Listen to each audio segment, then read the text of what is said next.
All right, we are back. We got our fifth captain interview right here. We got two all stars this time, two new captains to STC. Would you like to introduce yourselves?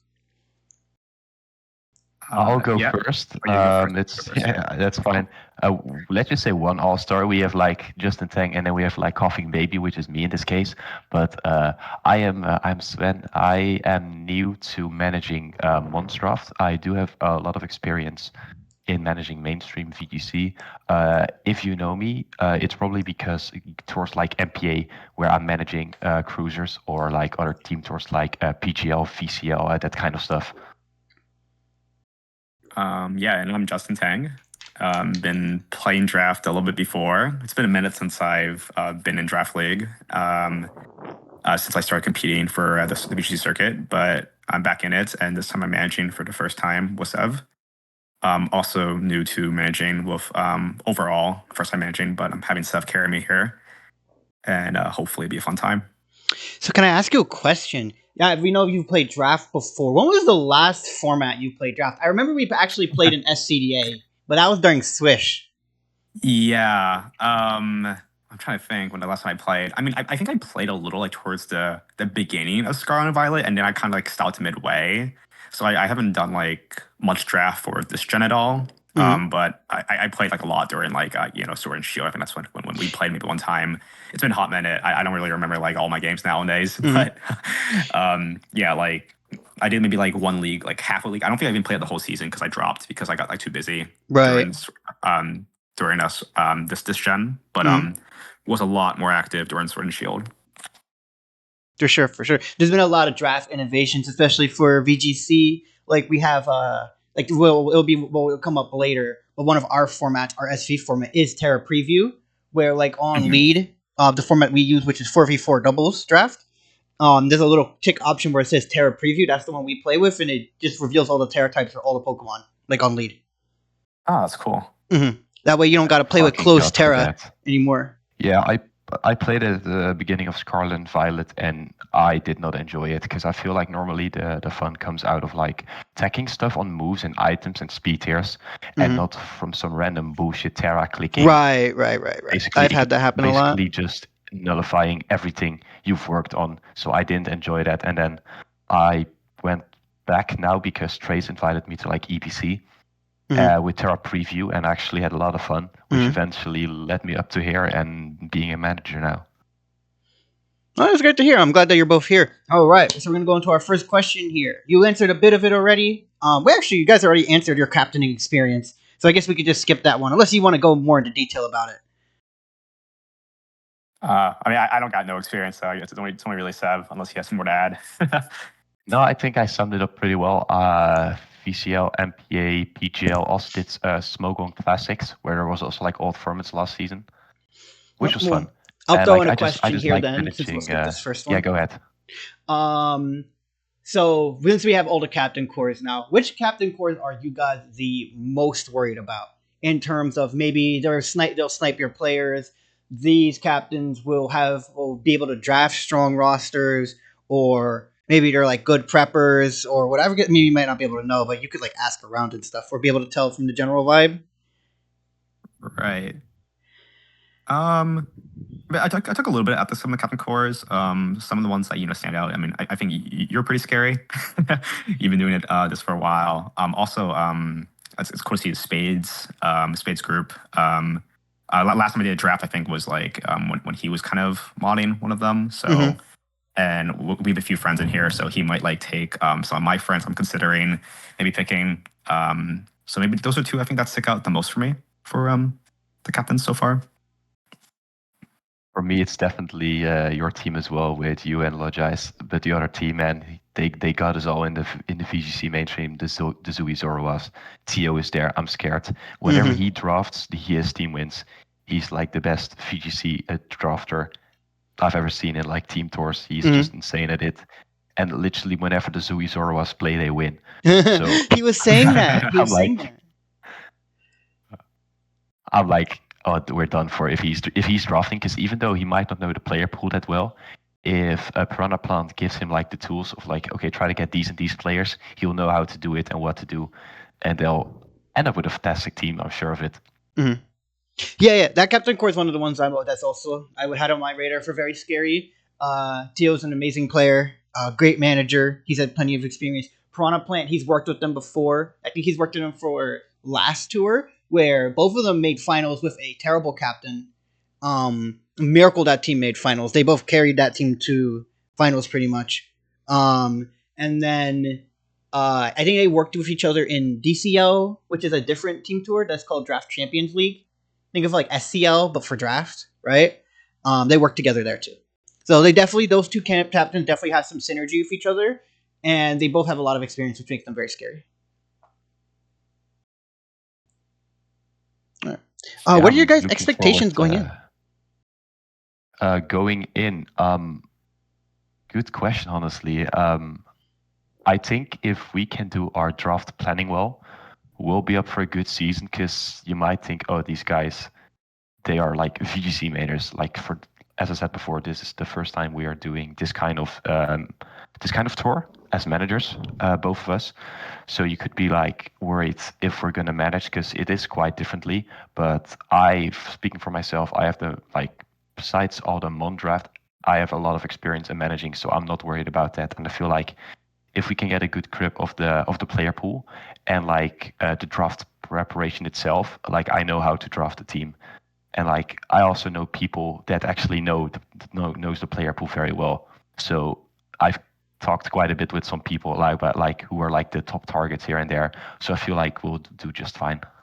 Mm-hmm. Mm-hmm. Yeah, Seb was showing me around earlier, actually before we hopped this interview. He was kind of showing me the drafting process of how you do it, and I think we have a general idea on what we want to do. Just have to hope things go our way. 100%. You guys worried about snipes? Is that who's on your radar? Actually, no, you don't got to answer that. I know you won't. Snipes are definitely a thing that can happen, but we'll see. Yeah, I do think maybe less in general, because they don't know us as well. Mm-hmm. Maybe Tio, because Tio knows us and he knows the VGC guys. I do think there's one obvious person that everyone knows we would be after, but I think that kind of speaks for itself. Right. Can I ask another question real quick? Where do you guys think you're gonna fall in standings? Obviously, you want to make playoffs, which is top 4, right? Top 4 makes playoffs. Where do you think you guys might end up? Mm-hmm. Good question, no honestly. I mean, I would hope we make finals, but I don't know. What do you think, Seb? What do you think is more realistic? Honestly, I think if we are able to get good support in our team, as I said, the general managing experience is there, so I know how to keep the team active and make sure people get along well and they actually enjoy being here, which is most important, because if people are not motivated, you're probably just going to do worse than if you were. So that, I know how to make sure that happens. So if we can get the right people so that we have the right preparation, I think we can definitely do well this season. But who knows, as Justin said, it could go very, very well, or we could be in the trenches and end up dead last. Who knows? I think the general consensus behind your guys' team is you guys are one of the strongest cap cores if you actually land the drafting process. There's 2 processes with draft, right? There's the player draft and the Pokemon draft. They're 2 very big things. Well, you can ace the player draft, you can mess up the Pokemon draft, and it'll completely shatter your chances, because you can VGC draft is one of those things where you can just get matchup diffed. You can just get draft diffed, right? And there's not much you can do about that. No matter how good of a player you are. So you definitely would have to land both of them. And I don't think anybody's worried about you guys landing the player draft process. I think everybody said you're going to be one of the strongest teams. It would be more the Pokemon drafting process, which everyone's kind of interested in seeing how you guys are going to do, especially because Tang hasn't played draft in a while. And you're coming out of EPC, which I don't know how much of a hand you had in drafting, but I assume Trace and Impulse kind of did most of the heavy work there. Honestly, I actually did quite a bit. The entire one of teams was purely mine. The second team we had with Armor Rouge, NDD, Roaring Moon, Chiyu. That was fully my idea. And I've also I used to play Sword and Shield Draft as well in this format, which I actually tried out once and actually won the first time I participated in. So both of us have experience in the Sword and Shield and Scarlet and Violet formats. So I think I'm not too worried about that. Just we gotta get a good grip of the Ultra Sun, Ultra Moon. Nobody got a grip on that one. Don't worry, you with the rest of us on this. Yeah. Yeah, we were talking earlier saying who actually plays Ultra Sun, Ultra Moon, and it's kind of hard finding. I think a good draft for that. Mm-hmm. There's a lot of hype for that format. And speaking of, next question is, what are your guys' thoughts on the current formats? Our current formats are VGC Regulation F, which includes Walking Wake, Iron Leaves, and we also have Battle Bond Gren legal. Due to the format we play on, it is legal in that format. We have Swish Series 9, which is the all decks included non-restricted Dynamax format, and USUM 2018, which is all decks no restricted. You can go first here. I think these formats are quite fun. I'm definitely pretty familiar with the Sword and Shield one, as that's where I started off with draft. So a big fan of that. And for this gen, I like the Reg F format with no restricteds. I think that'd be a little bit too busted. And Battle Bomb Gren's interesting. I don't know if that's going to do much draft. I never used it in draft before, but it sounds like a pretty cool change. And for Ultra Sun, Ultra Moon, I mean, again, I'm not really familiar with it, but I think it's cool having 3 different options. It's definitely a more unique take than I'm used to for the draft process and such, or the format. But yeah, there's a lot of cool opportunities here. I am so happy with the Sword and Shield format. I absolutely loved playing that format. I had so much fun in it, and I cannot wait to play it again. And I also had more fun, surprisingly, in the Scarlet and Violet format as well. Yeah, I think you have a lot of options, a lot of stuff that you can make work. And also, it's probably, outside of Mondstrat, one of my favorite regulations. Also, because I got my best result IRL in that format. But, even last season in the EPC, I had a lot more fun than I initially thought I would. And Ultra Sun, Ultra Moon, I have no idea what's going on there. You could say anything to me and I would believe you. I have no clue. I'll help you out. same. Intimidate is really broken. Intimidate is really broken. That makes sense. Berries. I'll throw in that. So in previous STCs, we've had different formats before. This season, we don't have our normal. We would normally have a 4th format. We don't actually have it this season. Normally we might have something like Black and White. I don't know if you've ever seen it in the general chat. You've seen people say free Black and White. We've had Black and White in the past, and we've had Nat decks in the past, but both aren't present here. Would you have been interested in playing either format? Nat decks is National Decks VGC, and it includes everything, including mythicals, but no restricted. Oh, that's sick. I would actually love Nat decks. I think I always like it when drafts have the mythical stuff, just because we never get to play that in VGC. Mm-hmm. Even though it's kind of chaotic, but I always enjoy those funky formats. I think it would be fun to play Black and White, because I remember when I was playing that on my DS at the time. I think I was 8 or 10 years old, and it would be pretty cool to just revisit it and actually give it a try with actually using good mods. National decks, I've played a bit of national decks normally, but I've where you just get your own team. Never been a huge fan of it, but I was happy to see that it was only definitely for us, as we have no experience here. Just having 3 formats where we know 2, I was pretty happy with that. Mm-hmm. Okay. Next question is, what are your guys' preferences on best of 7 versus best of 8? Previous STC seasons have been best of 7. Season 1 was best of 5. Season 2 was best of 7. Season 3 was best of 7. This season will be best of 8 due to the amount of player apps that we have. We are currently, I believe, at 140. I think I deleted somebody's app earlier today who asked to drop. So we might be at 139. But it's there's a good number of apps. As for what the 8th slot would be, the 8th slot is going to be a rotating player slot. So what it would be is it's going to be SV, Swish, USUM, where one week you will be playing SV, the next week you're playing Swish, and the next week then you're playing Usum, and then it goes back to SV. So you'll be playing 3 extra SV, 2x, and then the 2 Swish, 2 Usum.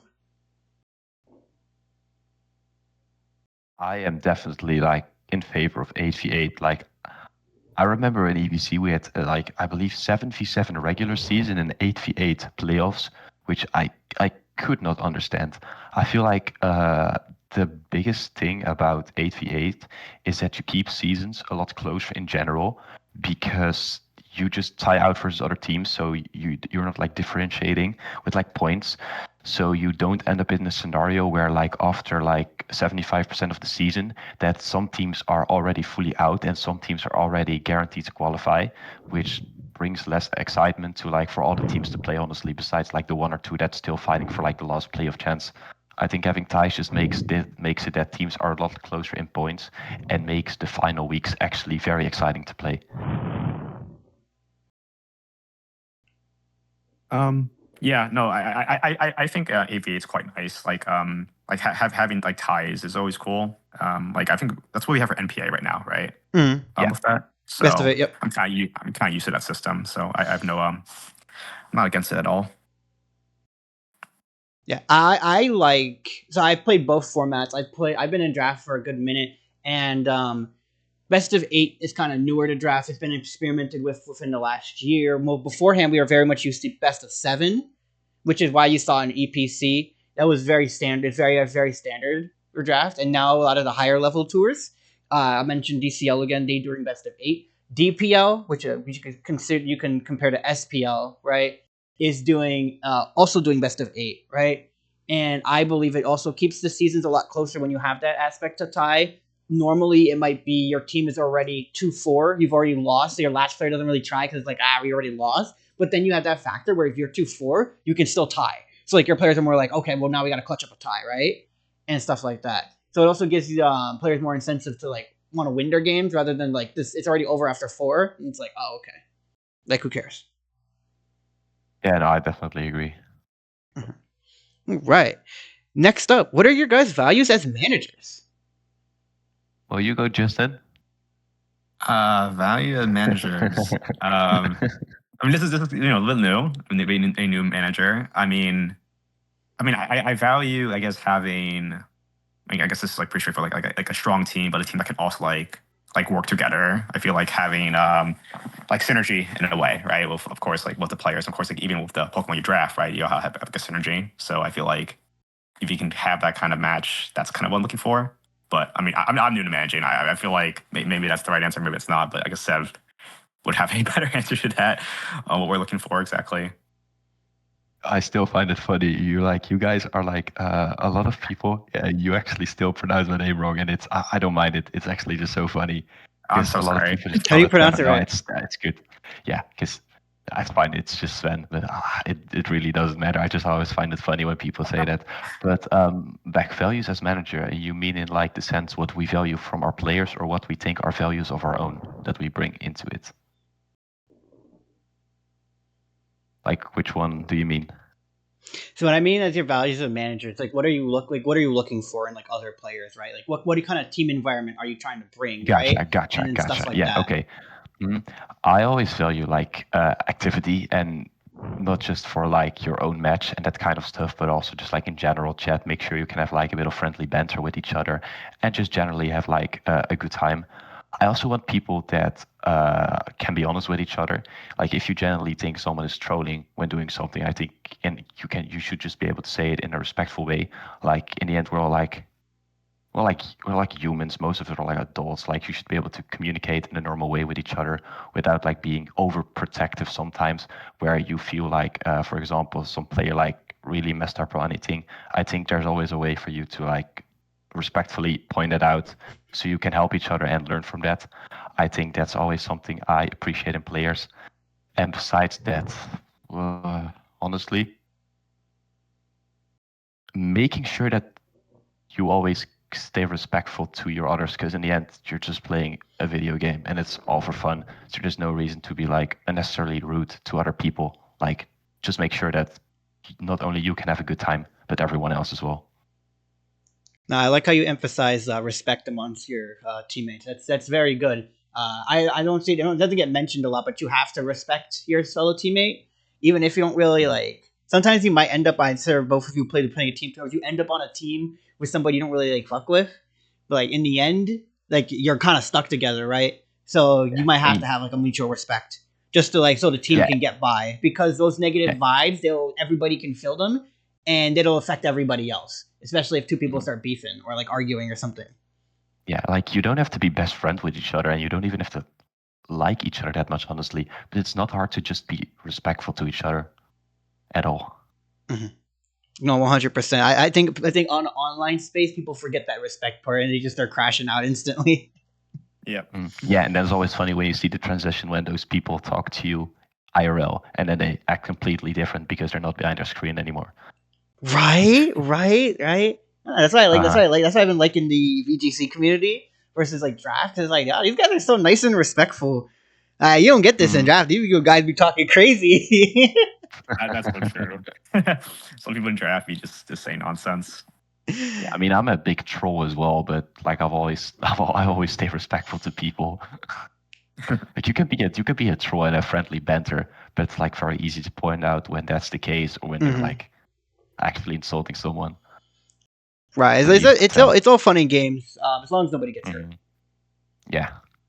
Right. Next question. I don't think Tang's gonna be able to answer this one. Describe your managing style. Oh. Yeah. I normally like to do it. I think as a manager, it's important to take like a leading role, definitely activity-wise, and also scouting and prep-wise. I do think scouting plays less of a part here than normal VGC leagues because you take more counter teaming into account for like the months people bring. When this time it's just kind of the same. But if we just look at what I would definitely bring to the table here is I will make sure you will have the minimum support needed for sure. Like in the end, like it's everyone's job to make sure you win together. But I feel like you choose to be a manager, so you definitely should be expected to take a leading role in a sense where you should be able to, in this case, mock with your team, debate with them about team choices, etc., and making sure they feel comfortable going into the matches. I think that's something I emphasize a lot. And also normally I think what I've seen some managers do is like the something I completely disagree with, where they go like, okay, if you lose once, you're out for 1 or 2 weeks.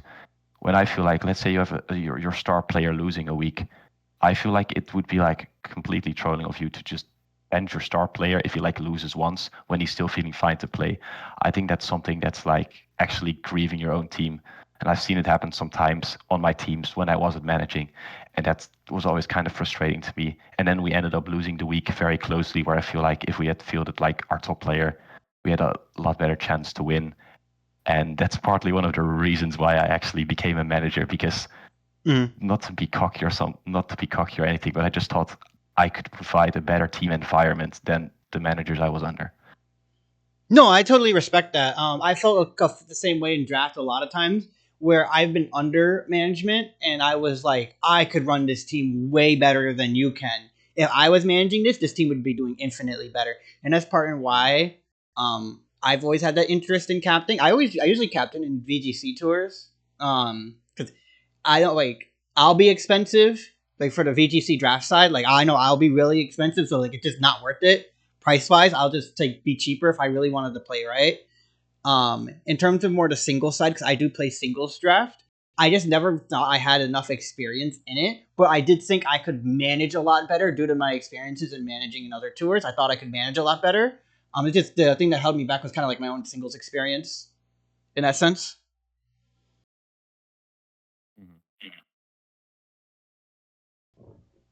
Right.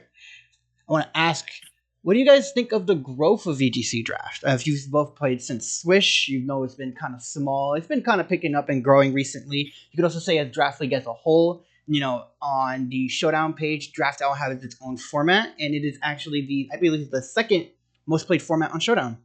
What do you guys think of that? You can go first. Okay, sorry. I mean, I think the growth for draft is cool. I mean, like, again, coming from a draft league background, like draft is the whole reason why I got into VGC, right? So seeing it being like bigger than ever, like even watching you like win Baltimore as like a fellow draft person, right? It's just kind of cool to see like it's just like draft is a thing now. It's big, and more people know about it, and I think like the applications like you mentioned like have gotten a lot bigger since the last season here. I think that's really cool as well. Like yeah, got up a lot. Yeah, no, I'm a huge fan just because like I think that draft is also a good way to improve your own skills in VGC. Because a lot of fundamentals you can take with prep, and I guess with like just prep and like using different like Pokemon and stuff, it's like you can apply those fundamentals to like the actual game itself, and you just get better. I don't have like a very strong opinion on it because I've never really been part of the community, so I don't know. Like I know the growth is like pretty exponentially this season compared to last season already, but like I am not involved in the general like VGC mon draft thing in general, so I don't like how it used to be and how much has it actually changed. I mean, it's cool to see like anything like VGC in general and this just growing bigger, getting more people involved is always fun. Like it's always good to see. Yeah, part of the growth for us is I think a lot of it is the old gens. And other VGC leagues don't really do old gens, or they don't really do them like correctly. They don't do them justice. I feel like we do the old gens pretty well normally, and it draws in a lot of people. Like I know you both said you're excited to play Swish again. There's a lot of people who joined. They seem like they're excited to play Usum again. I know we've gotten people. We did a off season in my main league, which is WBG. It's a solo tour kind of thing, right? And we did Gen 3 and we did Gen 5, and people were very excited to play Gen 3 and Gen 5. So like having those kind of old gens for people to play, which you're not going to experience, like right now, people really enjoy it. Yeah, it's cool to see that people are still interested in those old formats in general. It's like a bit of nostalgia coming up for people. Mm-hmm. I know people have been pushing me to run more restricted formats for draft. I'm still trying to figure out the best way to balance a restricted draft format. It's really that's gonna be hard. It is pretty hard. Though Yeah. the way we did it last season, which I think people didn't really complain about, the way they kind of liked it. So how we did it was, it was Reg G for when it first came around. We had it. So what it was is you have a normal draft board, but then you have a restricted draft board, right?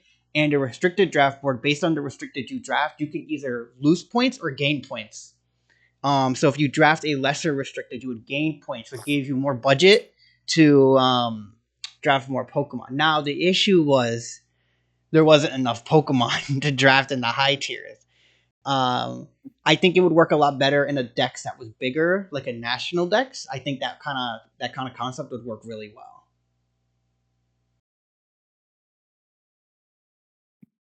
Yes, another way I think you could maybe do it is, I know it's not like very drafty style, but like honestly having like being able to draft the same one multiple times for like different teams, because the gap between some restricted between the top and the bottom is like so huge. It's insane. But yeah, I don't think there's like a perfect solution to get around that, honestly. Mm-hmm. No, there's not. It's especially with single restricted, very unbalanced. Do you guys want to take a guess what the two restricted were in finals? The two restricted that made finals. It's gonna be some sort of Lugia. Let's see. I don't know. This is for Regulation G, right? Reg G. Gonna be Lugia. I don't know why. So it's kind of a bullshit crazy. one. Oh man, I don't know. I never played restricted for GLC. Maybe like Ho. Ho is really great. Maybe Kyogre. The Kyogre is a strong one. Maybe like just random like Lunala. Mm-hmm. So the two that made finals were Zacian Crown specifically, and Mewtwo. Mewtwo. Wow, didn't expect that one. Mewtwo was one of the ones that gained you points, so he had a lot more points to play with than everybody else. Did he win? Yes, he did. The Mewtwo won. Yep, Mewtwo. Oh, that's cool. Let's go. That's cool. That's cool. This bootleg Shadow Rider. Yeah. Okay, that's cool. Right. Well, that's all the questions I have for you guys. I have a lightning round soon, but do you have any questions for me?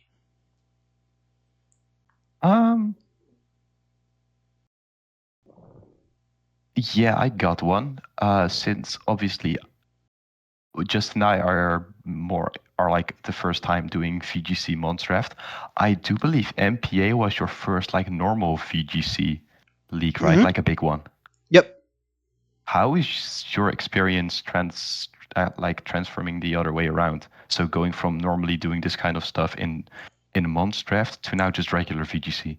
So I've played in other DLU tours. The main thing for me with those kind of things is draft is very prep intensive where people are very active.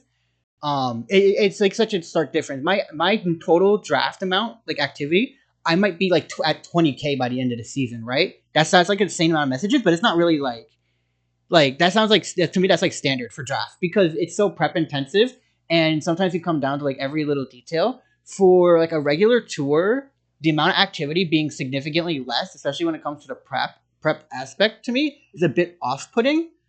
um I'm a very heavy prepper. I think I would need to like kind of be walked through in some instances. Like, how do you do this? Especially if I'm using something newer that I haven't used before, where it's like this is your lines into this. This is how you beat this. You lead this into this. You bring this into the back and stuff like that. And if I am able to get that kind of guidance, I can do very well, right?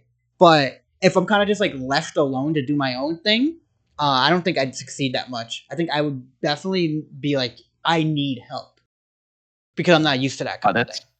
Yeah, that's just honestly manager dependent and the team you're on.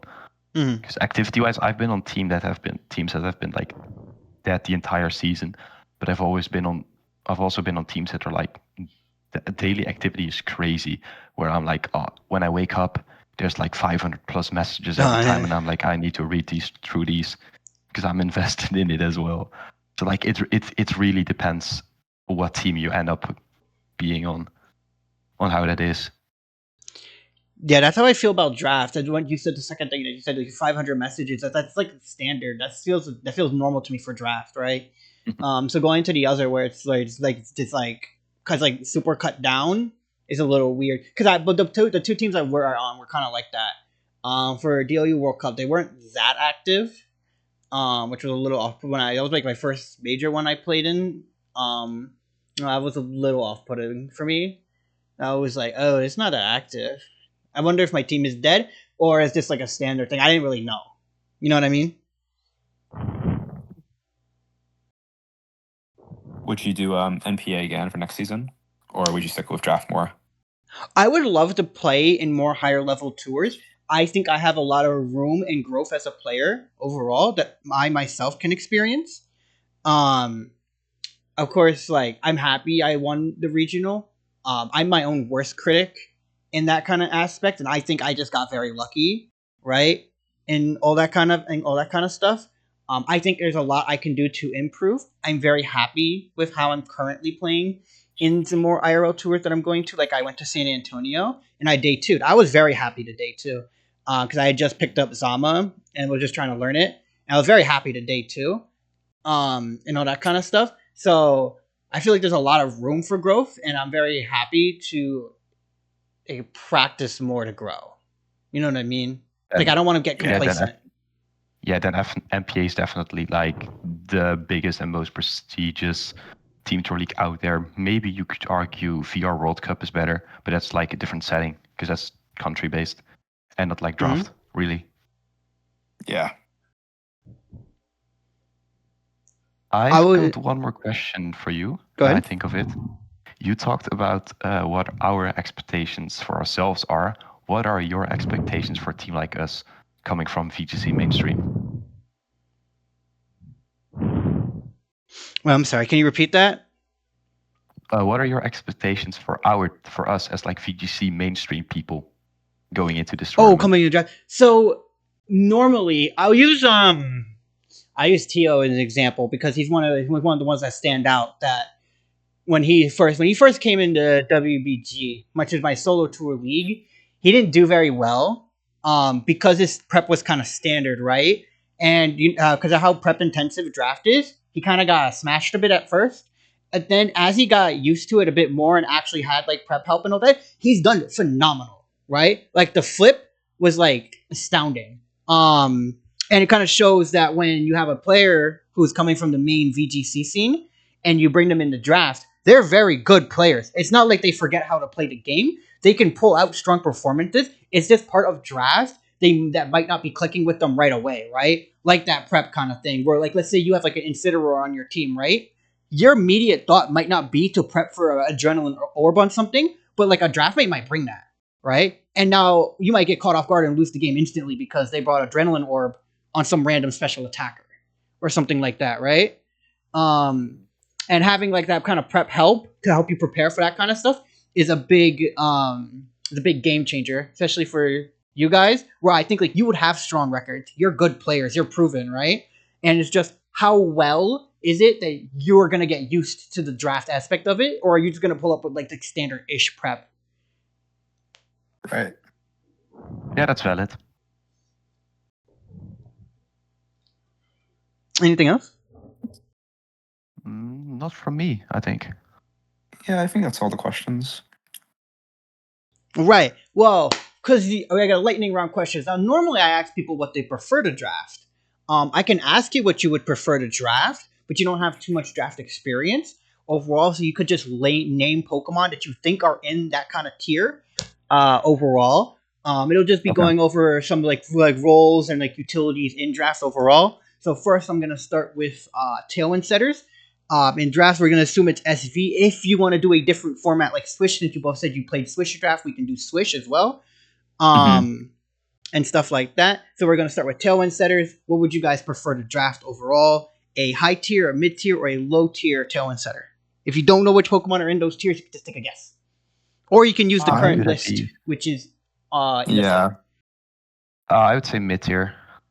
I was going to say mid tier. I think Pokemon like Whimsicott, Tornadus are like too like high value. Well, I mean, they're just too much. They cost too much, right? Mm-hmm. And they're a little bit like Prankster's busted and all, but it's like it's a big commitment to that one role.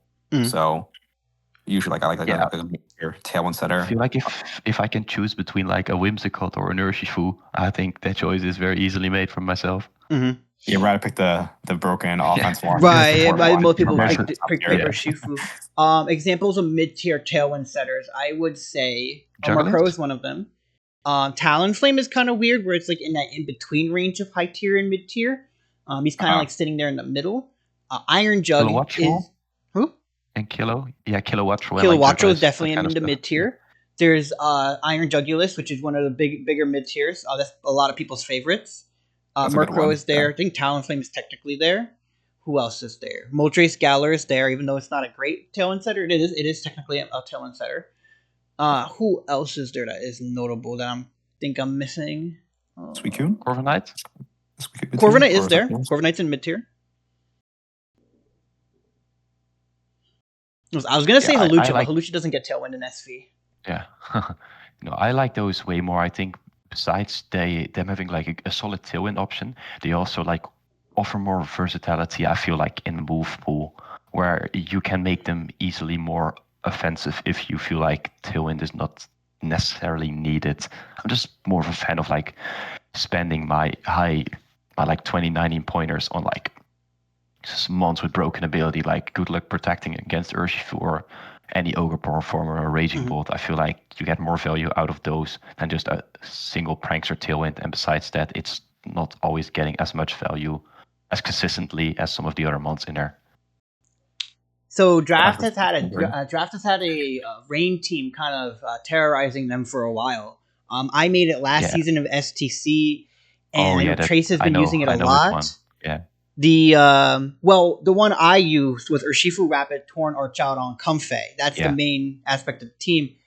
That one does have a high tier Tailwind Setter. Of course, it has other things like a Rain Dance, which help it really support the Archaudon. I think the broken Pokemon on that draft is Archaudon. It's not necessarily the high tier Water type or the Torn. It's the Arch. Yeah, I mean, it has kind of 3 valid abilities as well. Yeah, like a Pokemon versatility, right? Like that can have any option, like prepping for sturdy, prepping for stamina, right? Or stalwart. it's like impossible to prep for all in a way. Right. And that Pokemon is very, very good in draft because it has those 3 viable abilities, which will come up in different matchups. Sturdy will come up sometimes. Maybe you're fighting a Lando Eye. Sturdy will come up, Yeah. right? You're fighting an Ogerpon, you have Stalwart, right? And other stuff like that. So that Pokemon is definitely one of those guys who are very, very good in draft because of how versatile they are.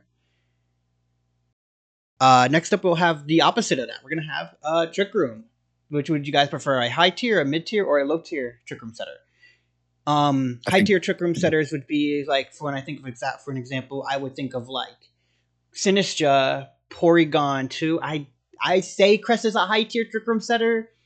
Its best set is not Trick Room in draft. Technically, it's really not. It can set it though. Mid tiers are like Screamtail, Bronzong. There's another mid tier that I'm missing somewhere here. Hatterini? Which one? I'd say like high end. Hatterini. Hatterini's in there. I'm missing DDF in high tier. DDF is in high tier. Right. Gothitelle. That's the one I'm missing. And in low tier, you have like a bunch of like the cheaper psychic types. Right. I think I'll get on the mid tier because there's a bunch of good mid tier that get Trick Room. They also have like good utility, like Bronzong's the good one. It's bulky, like Iron Defense Body Press, you Trick Room. Gets other cool moves like Hypnosis, Go Swap. I've never really been a huge fan of like drafting in DD female and stuff because like in DD female, yeah, it's like a good Trick Room setter as well, but it's also like it also has redirection as well, but like there are other cheaper outputs that both redirection. It's very one-dimensional. It's more than one-dimensional, right? Like as we talked about earlier, like the higher tier ones with like either Whims or Torn, or like with the Trick Room guys, they all do like maybe 1 or 2 different things, but it's like not nearly as enough as maybe the cheaper ones while still like keeping your budget stable. I think one of the best mid-tier Trick Room setters is not an SV. I wish this Pokemon was an SV. Is Jellicent. Oh, that's a good one. Oh, Jellicent is cool. Yeah, no.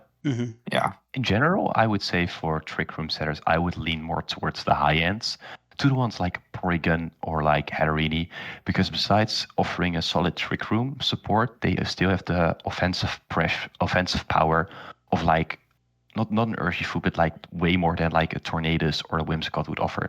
So I feel like you would get more offensive power and more versatility out of them compared to the Tailwind setters. Okay, that's valid. It also depends on the gen too, of course, because you would have like let's say Swisher Usum, you got Stack Attacka who comes back into the deck. So it's a very good Pokemon draft. Right. Especially like if you were to do like Nat Dex format, which I know you guys we talked about before. That's an amazing Pokemon in Nat Dex because you get rid of your terrible typing, right? So definitely comes back to who's in the Dex and who's not in the Dex in this kind of sense. Right. Well, let's see. Next would be Fake Out. High tier, mid tier, or low tier. For context, I actually think on our tier list, Incineroar is quantified as a mid tier. So high tier would be like Iron Hands, Rillaboom.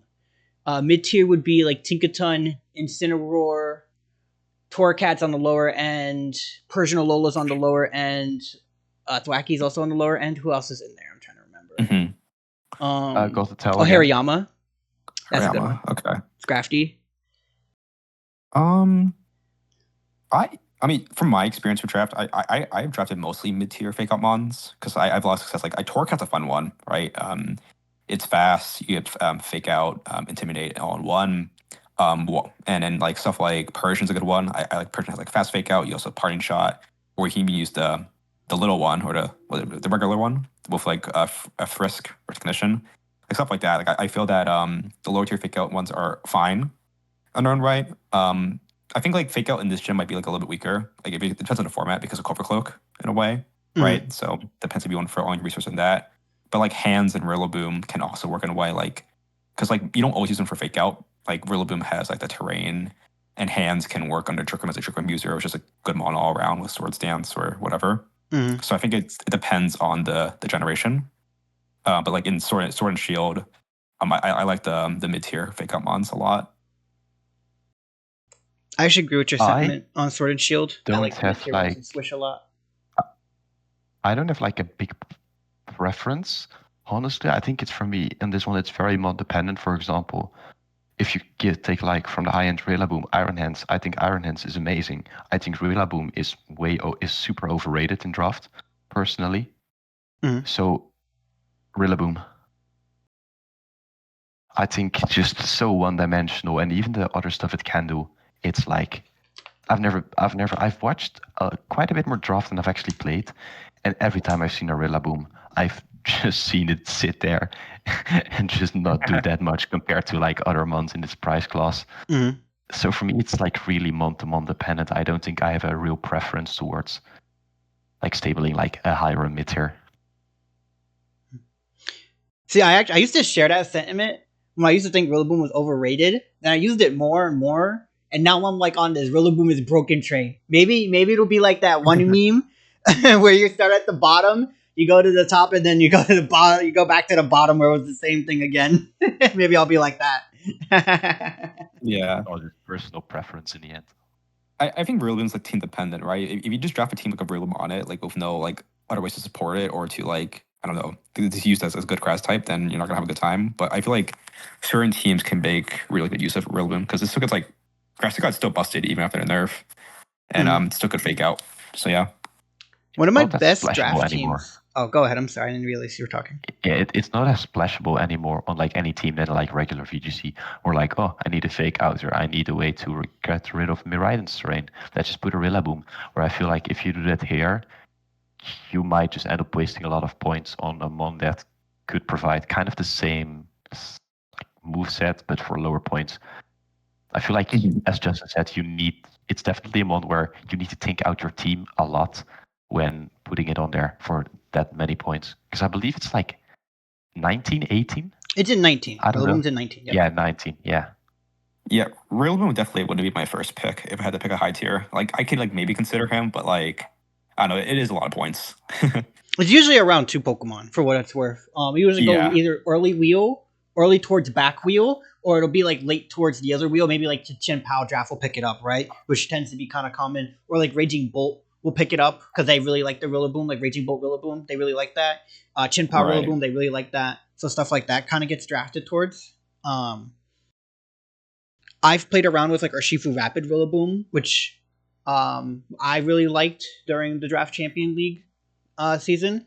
I think it felt very, very strong because he had Urshifu plus a strong fake out Pokemon. One of my most successful drafts I've had in a long time actually had a Rillaboom. It was Rillaboom Chi-Yu, Baxcalibur, Zapdos, Ninetales, Alola, and it had a Mythical on there because Mythical is really good. My Mythical was Pecharunt, which really appreciated Rillaboom's terrain and stuff. Okay, that's pretty cool. All right. Next one is Follow Me. Or we could also do Follow Me Rage Powder. It's the same thing, pretty much. You have high tier, mid tier, and low tier. If you need an example of Pokemon that are in those tiers, I can give you. But I think you guys are. You should know who's where. Like there's not that many. Yeah.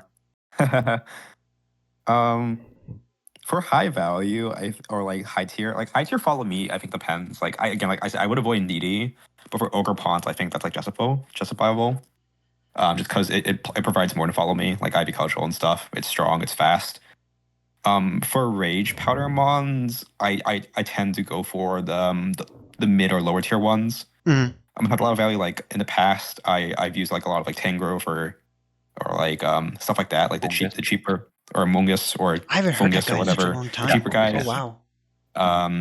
Like I like that because like I feel like Rage Powder is easily more counterable to Follow Me, so I wouldn't spend all my resources on like a higher one when I can like get away with like maybe a cheaper one, just to have that utility. Right. Also having a good value in my points. I've never been a huge fan of Follow Me when I was like theorizing drafts, besides Ogerpon. I think Ogerpon is busted, like any Ogerpon form. But besides that, I would lean towards the lower end.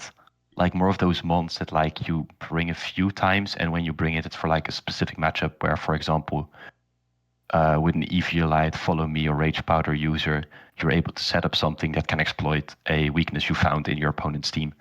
But I've never been like a huge fan of like Amoonguses. I mean, I did draft in ED in EPC, but that was because I was using a very cringe team with like weak armor, armor rouge with like Roaring Moon, and then tear up Psychic, self U-turn into NED, and then launch it to +2 Psychic terrain boosted, tear up Psychic, expanding force into them. That was actually so funny, but that's like very situational. But yeah, I agree with Justin, like more towards the lower end besides Ogrepon. For me, I think Ogrepon and Indeedee are kind of in their own a tier of their own, right? I think Ogrepon does everything in draft. You prep for this follow me set. It's not even follow me. It randomly breaks out the encore or taunt, and then you just lose because it clicked encore or taunt and you weren't expecting it, right? Like Ogrepon has this jack of all trades kind of support set, which you're not really going to see in standard too much, but like in draft, especially with the CTS where you don't see what its moveset is, like it's real nasty. And like especially like Heartflame and Wellspring, those two come into mind particularly. Being able to run those moves like Taunt and Encore a lot, especially like Wellspring, right? Or now Heartflame too. You click protect against the Ivy Cudgel. The next turn, Ogrepon locks you into protect, right? And it was just like, oh, okay, what could I have done about that? Yeah, like stuff like that, right? I think you have like 3 main sets that you usually see on Ogrepon. It's like just a standard follow me spiky double attacks, or like an encore support cringe set, or like even a Swords Dance Horlean set. you call like, it cringe. That's just funny. Yeah, I mean it's the truth. It is cringe. Encore is a cringe to play against. I've run. I think in general I posted a screenshot. Well. Yeah. In general, I posted a screenshot of an Ogrepon I had last season. I think it was Helping Hand, which was pretty cool. Yeah, that's always cool. Oh, yeah. Helping Hand's a good one. Yeah. That's even in VGC, it did well. Like, I think Mao got like top 16 EUIC with Helping Hand Ogrepon. Oh, really? Yeah, Helping Hand Astral Barrage. Yeah, it was pretty cool. Which Ogrepon was that? Heartflame. Oh, really? I thought it was going to be Wellspring. So interesting. Okay. The Wellspring barely has any use. It's in Regulation G. Yeah, right now it's kind of bullied in. It's like, I think Rockpon is being used even more. Rockpon is so good in like restricted format. It's insane. Yeah, that built-in sash is crazy. Yeah. And for Indeedee is pretty interesting in draft because like Indeedee has fake out. It's not something that you might see too often on it, especially if you have like a flying Pokemon. You might catch like a random fake out from like their Indeedee. I don't know if you've ever used that before when you were using Indeedee, Svev, but like that shit, I can't stand it. I can't stand it. Like having to prep for like a random fake out. Dude's like, am I gonna lose randomly off of like a random fake out? Like, what's going on? Check out Indeedee. Let's see. Is there anything else I have here?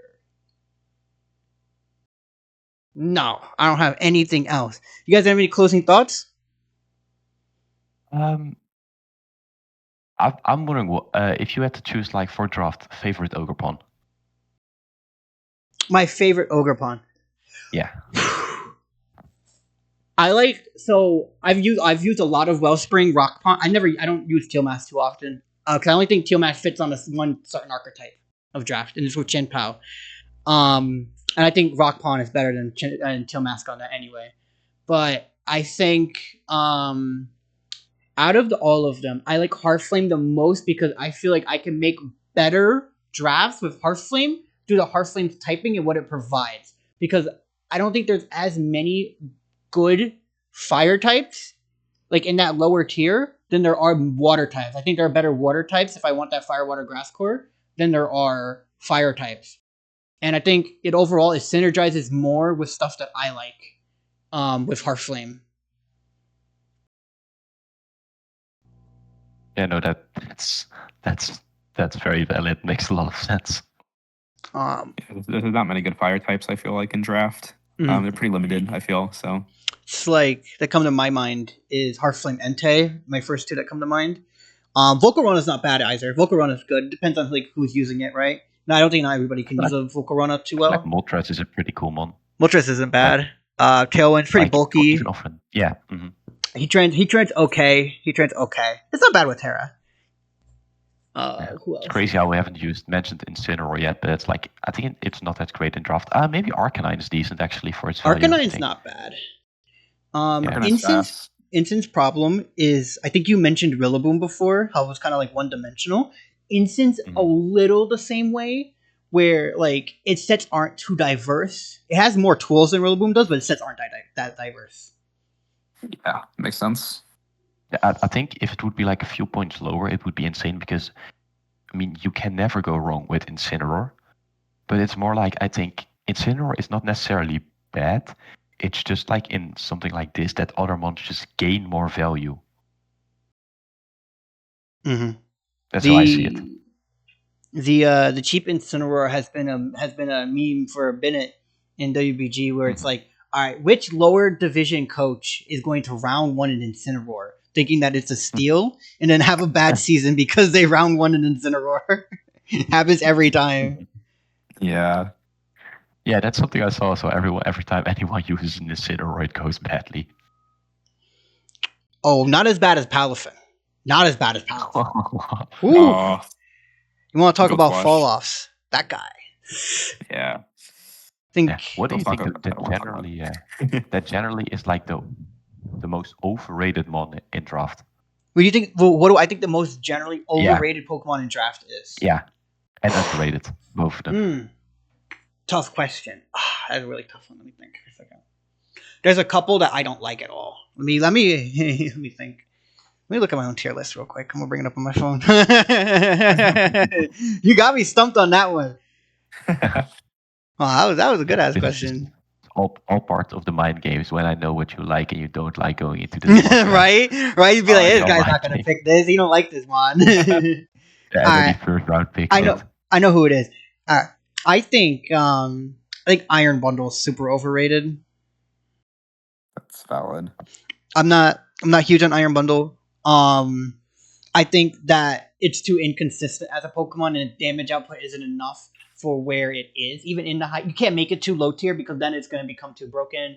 So then it's kind of forced to be in like this mid-ish, high tier-ish kind of state. So then it's like, it's just forever doomed to be kind of bad. At least I think it is. I also feel like what's his face is pretty overrated. I think Lando I is a little overrated. I think it's been picking up a little more in usage recently.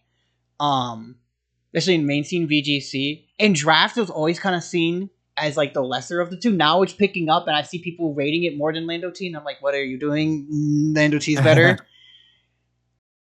I also think Ursula Blood Moon's a little overrated now because it had like in the past tours it's been in, it has had really, really, really strong results. But I think the reason it's had strong results is because the other guys who are on the team, right? Like one draft was Ogerpon Heartflame or Shifu Single or Saluna Blood Moon. Like, come on, like that team is the team is like insane, right? Like it's like too good to be bad. Right, exactly. Like that team's always gonna win games. I think those are the first that come up to my mind when it's overrated. There's a couple archetypes I think that are overrated. I think Pow Knight in draft is overrated. I don't think it's bad. I think it can win games. I think there's a lot better you can do. I think Dragapult's actually better with Pow. Specifically, you get like Dragapult Entei because then you're not stacking the fairy weaknesses, right? Especially in stuff like this where that kind of stuff is pretty important. Mm-hmm. And now, what about the most underrated? It wasn't like this for a minute. I think Roaring Moon and King Gambit are a little undervalued. Like Roaring Moon's always going to get picked up for the most part. King Gambit not so much, but I think they're both really strong Pokemon. Just like for what they provide, right? When I'm looking at like the pool now, one that I think is like pretty underrated. I don't know. Would you call Sylveon underrated? Sylveon's not bad. Sylveon gets kind of C-teamed by the move Throat Chop. It's like a random dark type clicks Throat Chop on you. It's kind of like fuck. That's true. You might have to like run Cloak on it, but you don't really want to be running Cloak on your Sylveon. You kind of want to be running like Specs, Pixie Plate, Throat Spray, maybe like Citrus Berry for longevity. Like you don't really want to be running Cloak for stuff like that. Mm.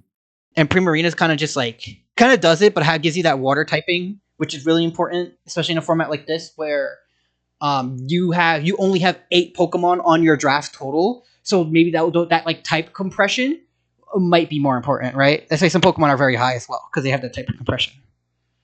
Right. I think I have a very good question to end it up with. thoughts on Dondozo Tatsugiri? I think Dozogiri is pretty good. I think at first it was like giga broken in draft, and we overtiered it. Then people started not drafting it and hating it, saying it's overrated. So then we lowered it a bit in price, and now it's kind of in a fine state where it's getting picked up. Solo Dozo gets picked up, and Dozogiri will get picked up sometimes. I like it quite a bit. I think it's broken. I know I built. So you know that team that you had in EPC, the Raging Bolt Annihilate one with Dozogiri. I think that team was so broken. Yeah, I built the base of that team that Log Ice used in DCL. Like I gave him Raging Bolt, Ursaluna because the Annihilate wasn't on board. So we had a Raging Bolt, Ursaluna, Blood Moon, 8 Tails, Dozogiri, right? And that was like the base of the team right there. And then they took it and then put Annihilate on there, which made that team infinitely better. It was way better because they had the option to take Annihilate there.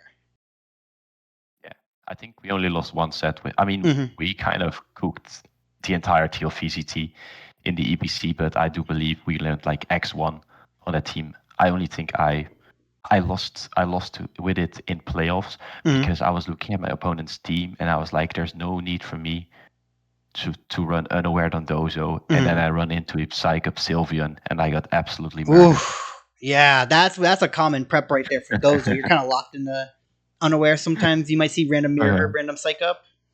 Yeah, because I was prepping for I was using Waterville because an issue I run into when doing mocks was like Will-O-Wisp, Chandler sometimes, so I wanted to cover that. Really? Chandler gets Clear Smog and Haze. That's interesting. They're running just Wisp. Yeah. But I think Dozogiri, we actually, so from EPC used our tier list. Its prices increased a bit. So instead of 25 total for both of them, you're paying 28 total for the two of them. Where it's kind of a mid ground from when people thought 30. So people thought 30 was too expensive for the two of them combined, right? Where we had Tatsu in 20, Dozo in 10, just because we thought Solo Dozo would be fine, would be draftable in 10, right? Which people thought was troll, I guess, because of 20 Tatsu, but it was just like a commander tax because Tatsu was like a 5-pointer without commander, right? And all that kind of stuff. So, and we try to minimize the amount of clauses and like complications that we put in there. Like we could put a commander clause, but like we don't want to complicate things, right? And stuff like that. So then we felt that, and if we think 25, it was like really good for 25. Then we thought, okay, 28 is a good mid ground. Because then when we were making test drafts with it, we were like, you can get good teams with Dozo, but they're not as good. Those extra 3 points really like can solidify some drafts. For the Dozo draft, where you have like 7 real Pokemon plus like a 1-pointer on that end piece, right? Now it's like 6, or if you were to do something like that because you have the less points. I think it's pretty balanced right now because I did feel like in EPC it was too low because I was actually funny enough looking if I could recreate a team here, but even from like the main 6, I would already be over budget. Right, I think Articuno had went up. Articuno is 4 up. It's 4 up. It was only 5 in EPC, and now it's 9, I believe. Articuno, no, that was WBG. It is in 7 right now. Okay. So it did go up. Dozogiri both went up, like I just said. I don't think anything else has changed. I think 8-Tails might have went down or something. I'm not too sure. I don't remember if we touched 8-Tails, its tiering or not. Because sometimes we did move around some Pokemon just like at a base because it's like, this guy's not really getting drafted like too much. Let's move it down to see if it gets picked up, right? There's a couple Pokemon we felt that way with, where we thought it was fine in its current price, but we moved it down. Enam was one of them. So you know Enam's in like, I think it's like 17 right now. Enam used to be like 14 and 15. Originally when we first put it out there, it was in 17, but people weren't really like liking it because they thought it was over tiered. So then we moved it down, and then it like popped off everywhere, right? Enam Thunder specifically. So then we moved the Enam back up, and now people just draft it pretty much.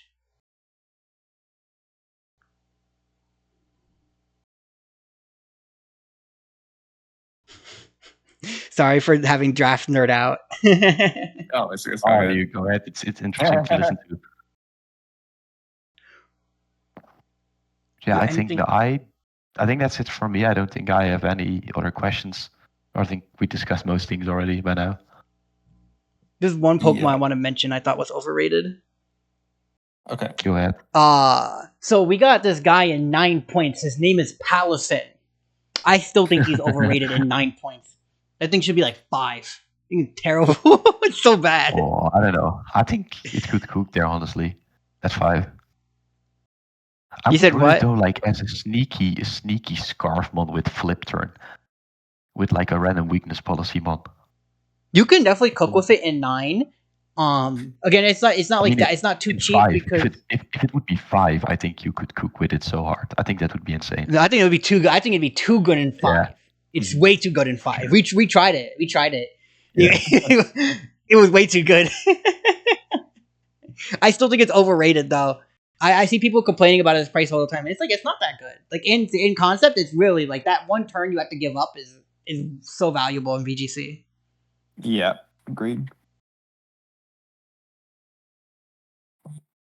Right. We have anything else? Any other questions? Anything? I don't think so. I'm I know good, we're I'm a good. lot today. So, yep. All right. I'm happy that you guys agreed to the interview, and I'm excited to see how your season goes. If you either of you have any questions for me just about drafting process or draft rules after this, you can ask me or DM me. There's a non-playing admin. Faye and Flipsicle are non-playing admins. You can DM either of them as well. If there's something that you don't want me to know about and you want to ask them, that's also fine. Okay. I think everybody's looking forward to your guys' seasons. Yeah, thank you. I think we're excited to get started as well, honestly. It's like a new experience for both of us. Yep. Right. And